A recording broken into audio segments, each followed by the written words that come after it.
என்னது டைம் இல்லையா? போன் பேச டைம் இல்ல, ஃபேமிலி டின்னர் டைம் இல்ல, ஷாப்பிங் டேட்டிங் மீட்டிங் எதுக்கும் டைம் இல்ல. Make time. Take that holiday. GT Holiday. GT Holidays, South India's #1 travel brand. Aadhan நேயர்களுக்கு உதயாஸ்ரீயின் அன்பு வணக்கங்கள். CN அண்ணாதுரை அப்படின்னு அவரோட பெயரை கேள்விப்பட்டாலே எல்லாருக்குமே அவர் இளம் வயதிலேயே தமிழ்ல புலமை பெற்றவர், மேடை பேச்சுல வல்லவர் அப்படின்றது தான் டக்குனு ஞாபகத்துக்கு வரும். அதையும் தாண்டி அவரை பத்தின இன்னும் சுவாரஸ்யமான தகவல்களை தான் உங்க கூட நான் இந்த வீடியோல பகிர்ந்துக்க வந்திருக்கேன். வாங்க வீடியோக்குள்ள போகலாம்.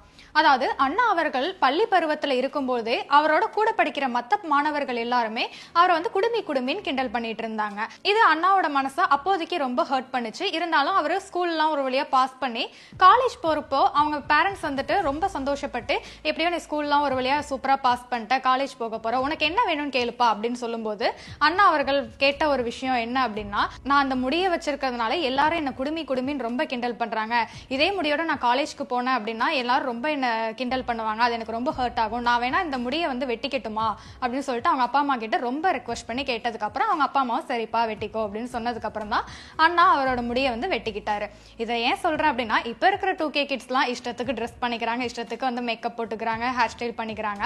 ஆனா அந்த காலத்துல அண்ணாவை பாருங்களேன், ஒரு முடி வெட்டுறதுக்கு கூட இவ்வளவு கஷ்டப்பட்டிருக்காரு பேரண்ட்ஸ் கிட்ட பெர்மிஷன் வாங்க. அடுத்ததா என்ன பார்க்க போறோம் அப்படின்னா, அண்ணா அவர்கள் மேடை பேச்சுல வந்து பேசலாம் அப்படின்னு நினைக்கும் போது ரொம்ப நேரம் அவருக்கு பேசுறதுக்கு சான்ஸே கிடைக்கல.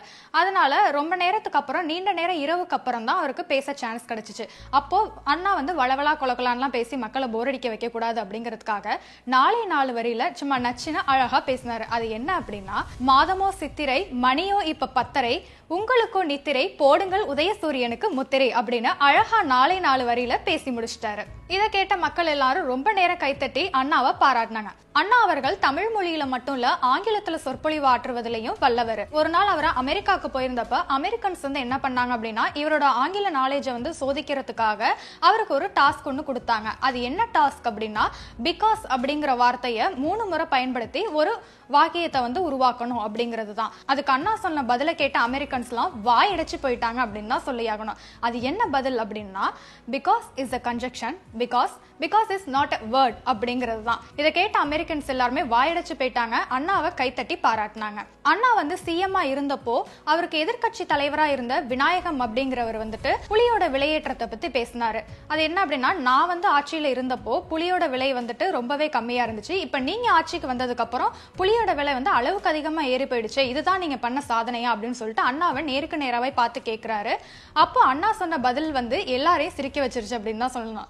அப்படி என்ன சொன்னார் அப்படின்னா, இது வந்து என்னோட சாதனை இல்ல, புளிய மரத்தோட சாதனை அப்படின்னு சொல்லவும் எல்லாருமே சிரிச்சுட்டாங்க. அவ்வளவு ஏன், எதிர்கட்சி தலைவர் விநாயகமே சிரிச்சுட்டாருன்னு தான் சொல்லணும். இதெல்லாத்தையும் தாண்டி அண்ணா அவர்கள் ரொம்ப ரொம்ப எளிமையானவர் அப்படின்னு தான் சொல்லணும். எந்த அளவுக்கு அவர் எளிமையானவர் அப்படின்னு கேட்டோம்னா, வாட்ச் போட மாட்டாரு, மோதிரமோ செயினோ எதுவுமே போட மாட்டாரு.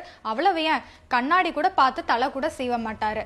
ஒரே சட்டையை தொடர்ந்து 2-3 நாள் வரைக்கும் போட்டுக்குவாரு. அந்த அளவுக்கு அவரு ரொம்பவே எளிமையானவர். அண்ணா அவர்கள் சாகர வரைக்கும் ஒரு நாயும் 2 புறாக்களும் வளர்த்துக்கிட்டு வந்தாரு.